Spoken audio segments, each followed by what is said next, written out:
नमस्कार, बहुत स्वागत है। मैं हूं आपके साथ अबू हुरैरा और आप देख रहे हैं अपना हिमाचल। चलिए खबरों को अब विस्तार से देखते हैं। कांगड़ा के शाहपुर विधानसभा क्षेत्र से विधायक केवल सिंह पठानिया ने शिमला में क्षेत्र के लोगों की तरफ से मुख्यमंत्री आपदा राहत कोष के लिए सहायता राशि दी।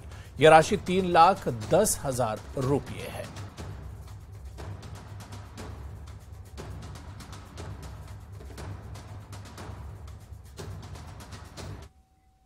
उधर शिमला में सीएम सुखविंदर सिंह सुक्खू ने यूनाइटेड पार्सल सर्विस कंपनी के वाइस प्रेसिडेंट और निदेशक दिनकर सिंह ने शिष्टाचार भेंट की। आपको बता दें कि विश्व की सबसे बड़ी logistic company United parcel service ने हिमाचल प्रदेश के राहत और पुनर्वास कार्यों के लिए सहायता प्रदान की है। वहीं दुबई स्थित कंपनी ने राज्य सरकार को प्रदेश के दुर्गम क्षेत्रों में दवाएं और टीके पहुंचाने के लिए ड्रोन तकनीक प्रदान करने की पेशकश की है। इसके अतिरिक्त कंपनी ने सरकार को जरूरी दवाएं और टीकों की निःशुल्क आपूर्ति का भी आश्वासन दिया है।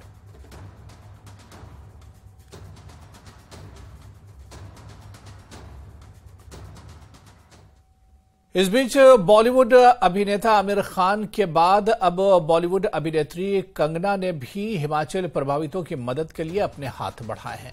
कंगना ने आपदा राहत कोष में 5 लाख की राशि दान की है और इसकी जानकारी उन्होंने अपने सोशल मीडिया पेज पर शेयर की।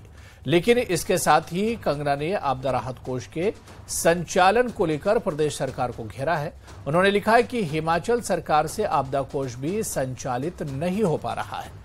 हिमाचल फ्लड्स हैशटैग के साथ पोस्ट करते हुए कहा कि मेरी टीम और मैं हिमाचल बाढ़ आपदा के लिए दान करने की कोशिश कर रहे हैं, लेकिन पूरे दिन 50-60 बार कोशिश करने के बाद मेरी टीम कुछ राशि दान कर सकी।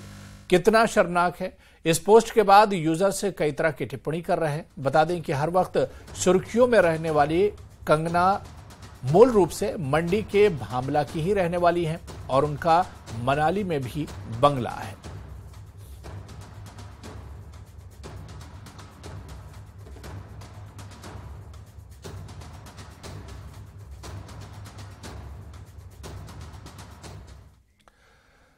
उधर कंगना के ट्वीट पर कांग्रेस विधायक केवल सिंह पठानिया ने कहा कि हिमाचल के सीएम की तारीफ वर्ल्ड बैंक और नीति आयोग ने की है। कौन बनेगा करोड़पति में भी हिमाचल के सीएम सुक्खू की चर्चा की गई है। उन्होंने कंगना का ट्वीट नहीं देखा, लेकिन आपदा पर विशेष राहत पैकेज देने वाले सुखविंदर सिंह सुक्खू देश के इकलौते मुख्यमंत्री हैं और जन सेवक के रूप में स्थापित हुए हैं। देश के अंदर एक इकलौते नेता जो हैं वो माननीय मुख्यमंत्री बन गए हैं कि जिन्होंने आपदा के अंदर काम किया। हमने नहीं, नीति आयोग ने, वर्ल्ड बैंक ने, और पहली बार हुआ कौन बढ़ेगा करोड़पति पे भी मुख्यमंत्री जब से आजाद हिमाचल प्रदेश पूर्ण राज्य का दर्जा लिया है तो वहां भी उनका चर्चा। ये सत्यापित करता है कि बतौर जन सेवक जो है वो आज प्रदेश के अंदर मुख्यमंत्री साबित है। सीएम के प्रधान मीडिया सलाहकार नरेश चौहान ने कहा है कि कंगना के ट्वीट पर कोई टिप्पणी नहीं करूंगा, लेकिन आपदा राहत कोष में दान देने का एक भाव होता है, सोच होती है। छोटे बच्चों ने भी गुल्लक भेंट किए हैं। यहां तक कि अभिनेता आमिर खान ने तो बताया भी नहीं कि मैंने दान राशि भेंट की है। कई राज्यों के मुख्यमंत्री ने कोष में ऑनलाइन पैसे ट्रांसफर किए हैं। 10 करोड़ भी ट्रांसफर किए गए। अब तक आपदा राहत कोष में 200 करोड़ से ज्यादा की राशि जमा हुई है। जी के बारे में कोई भी टिप्पणी नहीं करना चाहूँगा कि उन्होंने क्या कहा। मैंने देखा भी नहीं है उनका ट्वीट। लेकिन एक बात आपको और हमको पिछले 2-3 महीनों से देख रहे हैं, जब से हमने कोष की स्थापना की है इसमें बहुत सारा लोगों ने कंट्रीब्यूट किया है। अगर आज आंकड़ा 200 करोड़ से ऊपर जा चुका है, लोगों ने अपनी इच्छा के अनुसार, हर वर्ग के लोग, हम ये कह सकते हैं कि अगर वो स्कूल जाने वाले छोटे बच्चे हैं जो गुल्लक के जरिए अपनी सेविंग करते हैं, या वो पेंशनर्स हैं, ओल्ड एज सीनियर सिटीज़न हैं, या वो सर्विंग एम्प्लॉयज़ हैं, या एनजीओज़ हैं, या इंडिविजुअल्स हैं, सब ने जो है दिल खोल के अपनी जितनी जिसकी कैपेसिटी है उसके हिसाब से आपदा राहत कोष में मदद की है। और आज तक हज़ारों लोगों ने, आप ये समझें कि बाहर के राज्यों से कई मुख्यमंत्रियों ने दूसरे राज्यों से भी दिल खोल के जो है हिमाचल प्रदेश की मदद की है, जिसमें कई ऐसे राज्य जिन्हें 10-10 करोड़ रुपया ट्रांसफ़र कराया है इस राहत कोष में। तो ऐसी हमें कहीं से कोई इस तरह की ना कोई कंप्लेन आई है ना कोई शिकायत आई है। अगर कोई टेक्निकल चीज़ें होती है, लेकिन फिर भी हम ये कहते हैं कि जिन्होंने भी मदद की है इस वक्त हिमाचल प्रदेश की, हम सबका आभार प्रकट करते हैं कि आपने ऐसे वक्त में हिमाचल प्रदेश के लोगों के साथ खड़े। कंगना के ट्वीट पर कैबिनेट मंत्री अनिरुद्ध सिंह का भी बयान आया है। अनिरुद्ध सिंह ने कहा है कि जिसे पैसे देने होते हैं वो बहाना नहीं ढूंढा करते। आपका अपना राज्य है, जन्मभूमि है, कर्मभूमि है। शिमला आए, सीएम से मिले और चेक भेंट करें और उसकी पब्लिसिटी करें। हम भी उसका प्रचार करेंगे ताकि आपसे और भी लोग प्रेरित हों और हम आपका स्वागत और धन्यवाद करेंगे। इसके साथ ही उन्होंने कहा कि आमिर खान ने 50 लाख रुपए दिए और किसी को नहीं बताया। हजारों लोगों ने बिना किसी परेशानी के पैसे ट्रांसफर किए। राज्य सरकार ने विशेष राहत पैकेज जारी किया। अगर आपको लगता है कि राज्य सरकार मदद नहीं कर रही है तो आप आकर मदद करें। साथ ही अनिरुद्ध सिंह ने कहा कि केंद्र सरकार ने मदद के लिए पैसे नहीं दिए, ये शर्मनाक है। ये सलाह केंद्र सरकार को दें और यही टिप्पणी केंद्र के लिए करें। कंगना रनौत जी ने जो ट्वीट किया है कि ऑनलाइन जो है वो एक्सेप्ट नहीं हो रहे पैसे, तो पहली बात तो जिसने पैसे देने हैं वो बहाना नहीं ढूंढा करते। कंगना रनौत जी की अपनी स्टेट है, यहीं की जन्मभूमि है, यहीं की कर्मभूमि है, और लोग हज़ारों लोगों ने जो है ऑनलाइन जो है पैसे जमा कराए हैं और बिना किसी बताए हुए और बिना किसी, मैं बोल रहा हूँ कि टेक्निकल इशू को बताते हुए कि टेक्निकल इशू है। आमिर खान जी ने भी जो है ऑनलाइन ही कराए और 50 लाख रुपए की राशि जो है वो अकाउंट्स में आई है। और अगर उनको लगता है वो यहाँ के सिटीज़न हैं, हिंदुस्तान के सिटीज़न हैं और कर्मभूमि, जैसे मैंने बोला, उनकी जन्म और कर्मभूमि हिमाचल प्रदेश है, उनको स्वयं जो है आना चाहिए। She is most welcome. उनका हम स्वागत भी करेंगे, धन्यवाद भी करेंगे और मैंने मुख्यमंत्री जी से मिलना चाहिए और उनको चेक हैंड ओवर करना चाहिए और उसकी पब्लिसिटी भी करना चाहिए ताकि उनसे प्रेरित होके जितने भी स्टार्स होते हैं वो एक प्रेरणा के सूत्र भी होते हैं कई लोगों के लिए। शिमला में बीजेपी प्रदेश मीडिया प्रभारी करण नंदा ने कहा कि प्रदेश सरकार हारे नकारे लोगों को अधिमान देकर लोकतंत्र का मजाक उड़ा रही है और कहा कि कांग्रेस सरकार शिलान्यास और उद्घाटन पट्टिकाओं में उन लोगों के नाम लगा रही है जिन्हें जनता ने नकार दिया है, जो कि बिल्कुल भी तर्कसंगत नहीं है। उन्होंने कहा कि जिन लोगों को जनता ने 2-2 बार नकार कर घर बिठा दिया है उन्हें मजबूरन जनता को ढोना पड़ रहा है। भारतीय जनता पार्टी का ये मानना है, सीधा सीधा हमारा आरोप ये है कि पट्टिकाओं पर नाम जो लिखा जाता है वो जीते हुए लोगों का लिखा जाता है, चाहे वो बीडीसी हो, चाहे वो पंच हो, चाहे वो पार्षद हो, चाहे वो विधायक हो। अन्य किसी का नाम जो है पट्टिकाओं पर नहीं लिखा जाता है। और अगर ऐसा ये कर रहे हैं तो सीधा सीधा जो लोगों ने जिनको मैंडेट दिया है उनको ये साइडलाइन करके उन लोगों को प्रयास करने का कर रहे हैं जिनको मैंडेट नहीं दिया है। लोग उनको निकाल चुके हैं, पर ज़बरदस्ती उन लोगों से इन नेताओं को स्वीकार करने के लिए जो है वो एक बल दिया जा रहा है। हम मांग करते हैं कि अफसर जितने भी हैं जो इन नेताओं के प्रभाव में आ रहे हैं या उनके डर के बीच में काम कर रहे हैं, उनको तुरंत प्रभाव से ये पट्टिकाएं बदलनी चाहिए। और आने वाले समय में भी जिस प्रकार से ये पट्टिकाएं लगती है उस समय भी इनको ध्यान रखना चाहिए अफसरों को कि रूल्स एंड रेगुलेशंस के हिसाब से जो है वो पट्टिकाएं लगे, वो केवल मात्र जो है नेताओं को खुश करने के लिए पट्टिकाएं ना लगे। लोकसभा चुनाव के मद्देनजर बीजेपी मोर्चाबंदी में पूरी तरह से जुट गई है। इसके लिए प्रदेश सरकार को घेरने और उसकी विफलता को जनता तक पहुंचाने का काम पार्टी नेताओं ने शुरू कर दिया है। कांगड़ा संसदीय क्षेत्र के 4 दिग्गज पार्टी नेताओं ने एक साथ प्रेस वार्ता में सुक्खू सरकार पर हमला बोला। कांगड़ा में बीजेपी के 4 सीनियर नेताओं ने एक साथ मोर्चेबंदी करते हुए कांग्रेस सरकार पर सियासी हमला बोला। इसमें कांगड़ा संसदीय क्षेत्र के प्रभारी विपिन सिंह परमार, पूर्व वन मंत्री राकेश पठानिया, कांगड़ा सदर के विधायक पवन काजल और पूर्व मंत्री विक्रम ठाकुर शामिल रहे। इस मौके पर विपिन परमार ने कहा कि 1800 कोविड वॉरियर, पंचायत कर्मचारी, एसएमसी शिक्षक, पटवारी और कानून गो सरकार से खुश नहीं है। 9 महीने की सरकार का ये हाल है, जबकि केंद्रीय मंत्री अनुराग ठाकुर और आईपीएल के चेयरमैन अरुण धूमल के प्रयासों से हिमाचल के पर्यटन को बूस्ट मिल रहा है। ऐसा ही हाल रहा तो कहीं लोकसभा के साथ विधानसभा चुनाव न कराने पड़ जाएं। 1800 कोविड के वॉरियर्स को निकालने का आदेश निकाल दिए गए।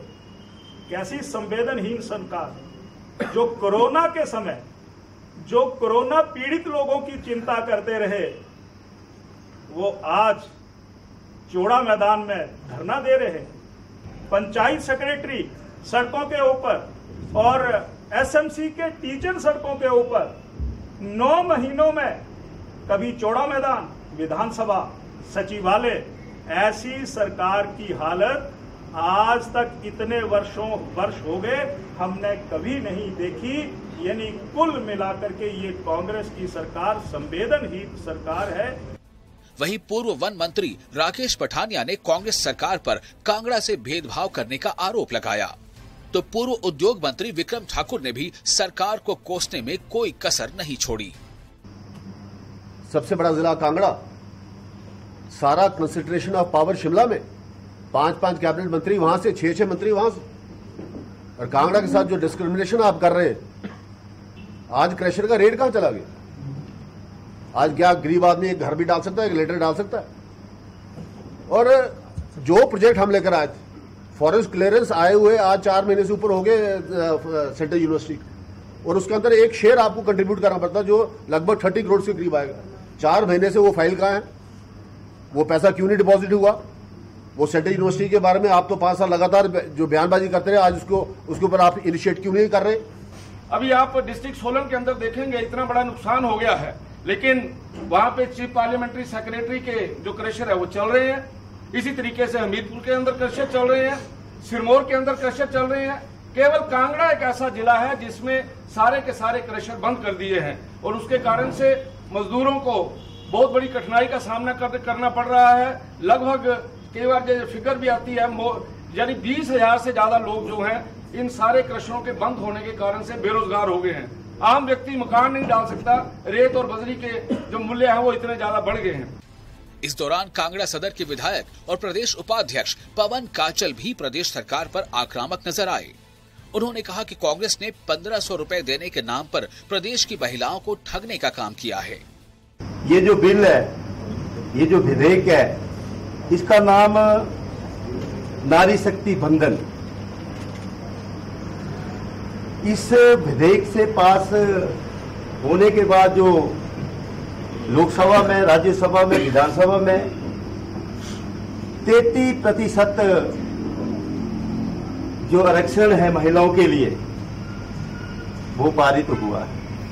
लोकसभा चुनाव के दिन नजदीक आते ही बीजेपी पहले अपना बिखरा कुनबा एक सांचे में ढालने में जुट गई है, लेकिन कांग्रेस की ओर से कांगड़ा संसदीय क्षेत्र से अभी तक कोई लीडरशिप और बीजेपी के सियासी हमलों का जवाब देने वाला सामने नहीं है। ऐसे में बीजेपी चुनावी रणनीति के मामले में फिलहाल कांग्रेस से आगे नजर आ रही है। कांगड़ा से विचित्र शर्मा की रिपोर्ट। पूरे प्रदेश में जिला परिषद कैडर कर्मचारियों की हड़ताल पर है और ये अब सरकार के लिए चुनौती बन गई है। पंचायती राज मंत्री अनिरुद्ध सिंह की सख्ती के बावजूद कर्मचारी हड़ताल पर हैं और विभाग में विलय की मांग पर अड़े हैं। इसका असर पंचायतों के कामकाज पर भी पड़ रहा है।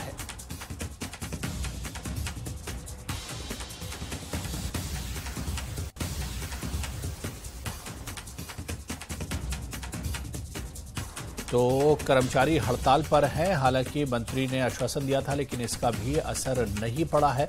जिला परिषद कैडर कर्मचारियों की हड़ताल लगातार जारी है, जिसका कामकाज पर भी असर पड़ रहा है। सरकार के लिए अब यह हड़ताल एक तरह से चुनौती बनती जा रही है।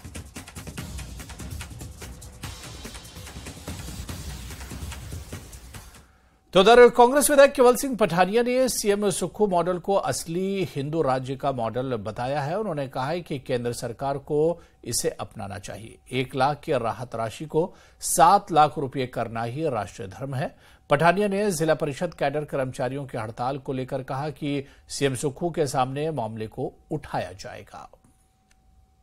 जैसे कि आप एसएमसी टीचर भी आए थे, माननीय मुख्यमंत्री महोदय उनसे भी मिले, सब कमेटी बनाई और मुख्यमंत्री हमेशा ही, मुख्यमंत्री तो ऐसे कर्मचारी हितैषी मुख्यमंत्री हैं। देश के अंदर जहां कांग्रेस शासित प्रदेश है, छत्तीसगढ़, मध्य प्रदेश और राजस्थान, वहां ओपीएस लागू है। उसके बाद इस नॉर्थ, एक्सट्रीम नॉर्थ के पहला मुख्यमंत्री है जिन्होंने ओपीएस लागू की। ओपीएस लागू करने का मतलब है कि कर्मचारी हितैषी मुख्यमंत्री हिमाचल प्रदेश में है। हालांकि ओपीएस लागू करने पे मुख्यमंत्री को, जो दिल्ली की सरकार नाराज हुई, करोड़ों रुपए का नुकसान हिमाचली को सहन करना पड़ा। तो ये चाहे जिला परिषद के लोग हैं, चाहे एसएमसी के लोग हैं, ये समझ जाना चाहिए। और मुख्यमंत्री महोदय से हम भी बात रखेंगे और सब लोग बात रख रहे हैं, जिससे कि ये मामला जल्दी, और जो खासकर डिजास्टर का जो पैकेज डिक्लेयर किया है 4500 रुपए, वो धरातल पे भी उतरे। और मैं कहूंगा मुख्यमंत्री का धन्यवाद करना चाहूंगा। पहली बार हुआ है 1,30,000 रुपए से दिल्ली आगे नहीं बढ़ी है। ये है व्यवस्था परिवर्तन। दिल्ली जो कहते थे, और यही राष्ट्र धर्म है और यही हिंदू राज्य, जिसको हिंदू राज्य की बात हम करते हैं, जहां 1,30,000 रुपए सीधा 7 लाख रुपए अब गिरे हुए मकान पे मिलेगा। पार्सली डैमेज मकान पे जहां 5,000 रुपए मिलता था, वहां 1 लाख रुपया लोगों को मिला। ढाबे, खोखे, मैं कहूँ ऐसा रिलीफ मेन्यू देश के अंदर कहीं नहीं है। और मैं कहूंगा, मैं वर्तमान केंद्र सरकार को कहना चाहूंगा, बहुत से कानून ऐसे बनाए हैं हिमाचल सरकार ने, जिसको केंद्र की सरकार ने अडॉप्ट किया है। शिमला में जिला परिषद कैडर कर्मचारी 6 दिनों से कामकाज छोड़ अनिश्चितकालीन हड़ताल पर बैठे हैं। इसके काम पर न लौटने से राज्य सरकार के विशेष आपदा राहत पैकेज को धरातल पर उतारने में सरकार को बड़ी चुनौती का सामना करना पड़ेगा, क्योंकि अधिकतर कार्य इन्हीं कर्मचारियों को करना है। इस बीच पंचायती राज और ग्रामीण विकास मंत्री अनिरुद्ध सिंह ने बड़ा बयान दिया है। अनिरुद्ध सिंह ने कहा कि सरकार इनकी मांगों के हक में है, लेकिन राज्य सरकार की आर्थिक स्थिति फिलहाल इसकी इजाजत नहीं दे रही है। उन्होंने कहा कि इनकी मांगों को लेकर 11 अक्टूबर को कैबिनेट की बैठक में कैबिनेट सब कमेटी का गठन किया जाएगा। 12 दिन के भीतर कर्मचारियों के साथ बैठक कर आश्वासन दिया जाएगा और कर्मचारी काम पर लौटेंगे।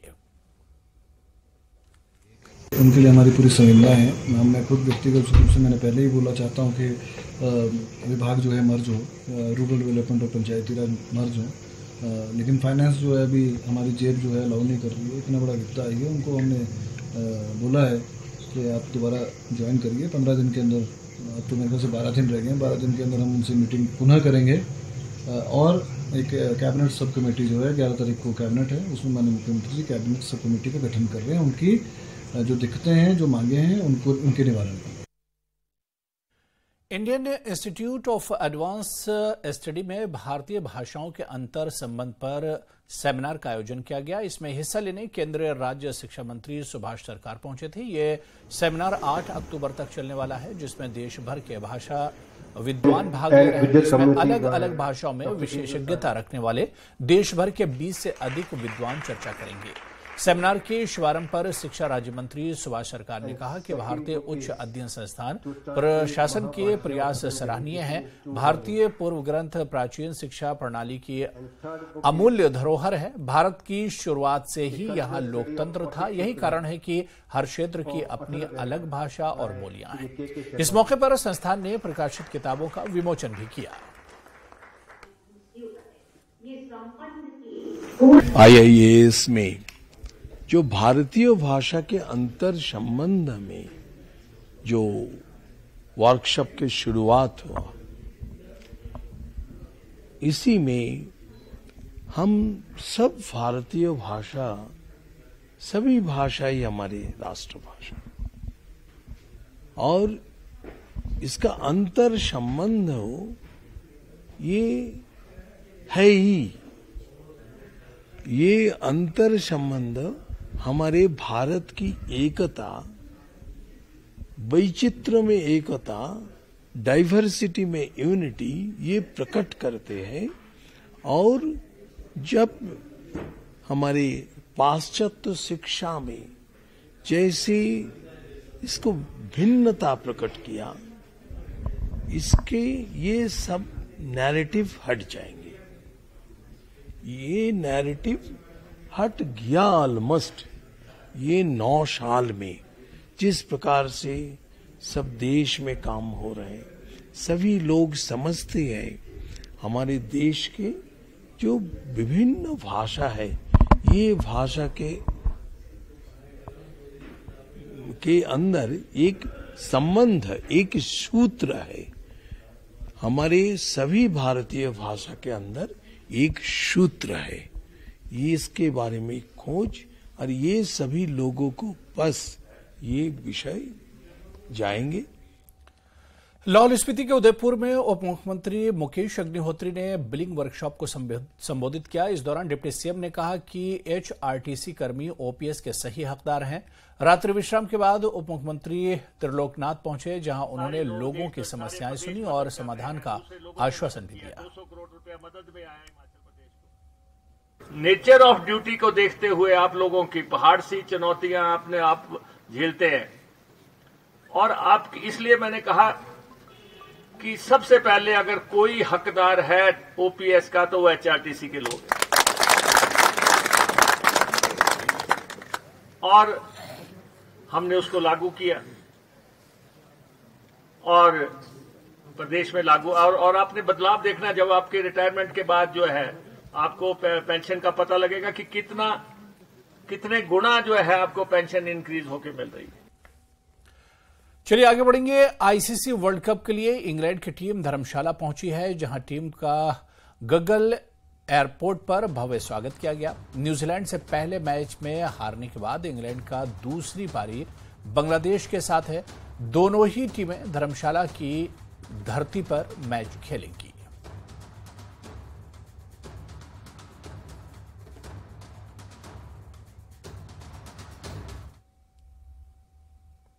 चलिए आगे बढ़ेंगे। अफगानिस्तान टीम के कैप्टन हशमतुल्लाह शहीदी ने कहा है कि उनकी टीम ने बांग्लादेश के साथ बहुत अधिक मैच खेले हैं। एशिया कप में उनसे हार मिली थी, लेकिन टीम ने वर्ल्ड कप में काफी मेहनत की है और अपने कमजोरियों पर काम कर रहे हैं। शहीदी ने कहा कि हम कल अपने अभियान की शुरुआत करेंगे। भारत में धर्मशाला का मैदान बहुत अलग है। मैदान में अच्छी उछाल, स्विंग और गति है। हम बेहतरीन खेल दिखाकर मैच जीतना चाहेंगे।